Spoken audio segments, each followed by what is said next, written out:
Grandfather, we thank you for this beautiful land that's given us life. All our brothers and all our sisters. We thank all of those who come to listen. May we walk away with a good feeling of this land and a new understanding of our story. If you think about who you are your mother, you are your father. We are the land. Our ancestors all the way back to Creator, they're here.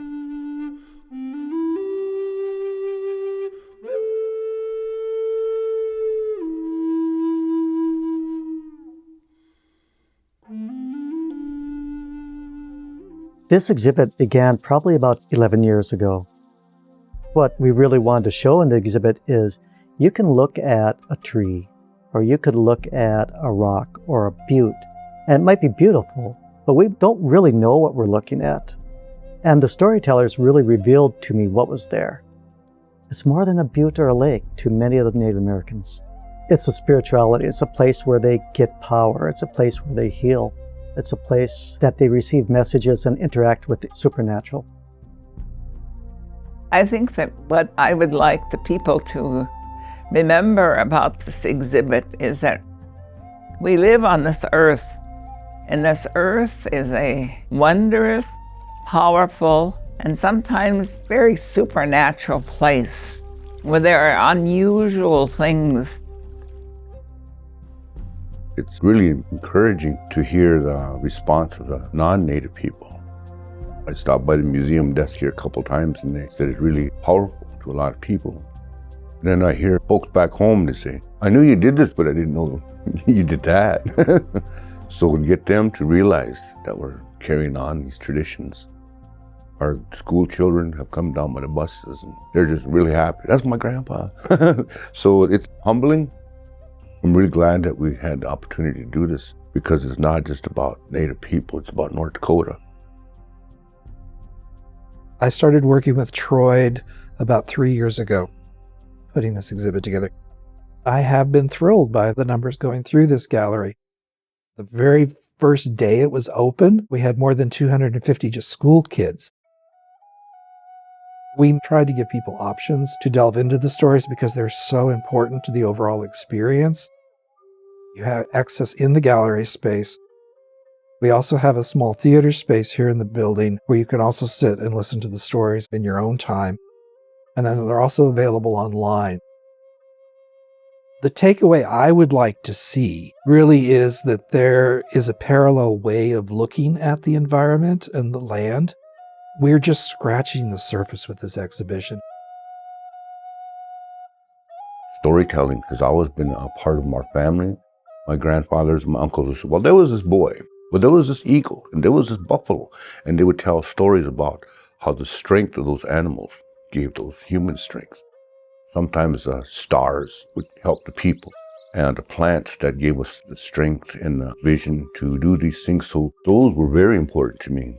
Having that connection to the world around us, these stories gave me strength. These stories empowered me. It gives us hope. It gives us hope because so many years we had to be silent. And it gives us hope that our future will be filled with that Bimadiswin, the good life. Because within our stories, they tell us how to live in a good way. The buffalo went through the very same thing that you did as a people. They tried to exterminate you by putting you on a reservation where life was very hard and you didn't have food. And the same thing happened to the buffalo. They were shot en masse from trains and so forth and left to rot and die on the prairie. And those that remained, they said they put them in a park like Yellowstone. Yet they survived and your people survived. There are lessons like that that we learn from people, from the environment and the animals and other living things around us. My favorite story, it's the star in the cottonwood tree. It's just such a sweet, charming story. That one is a wonderful story, how the little star came and heard all these wonderful sounds and wanted to stay. But the other stars scolded him and told him, "You belong up here." But he was persistent, and he finally came down, and they told him he could come down and stay if he could find a place where he would not distract the people, because the people had to work. So then he looked, and there was the cottonwood tree. These storytellers, they've given their lives to these stories, to preserving these stories, to continuing these stories, not for themselves, but for their children and their grandchildren and their grandchildren and their grandchildren. That's what that circle of life is. We're all connected. And that's what these stories are telling us. Live a good life together. Take care of each other. Not just people, trees, the wind, the rain. Take care of the water, the birds.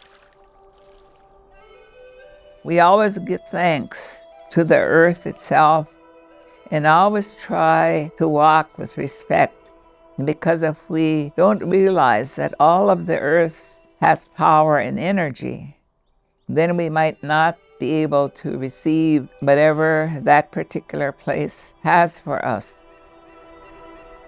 We're an oral people. We always pass things on. And so if my witness is not there to witness and verify my story over time, now this is going to be there forever. Anybody can see it. So we have to tell the truth. We have to tell it right.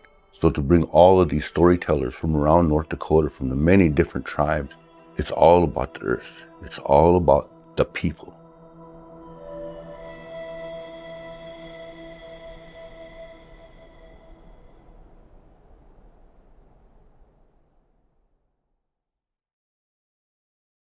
Funded by the North Dakota Council on the Arts and by the members of Prairie Public.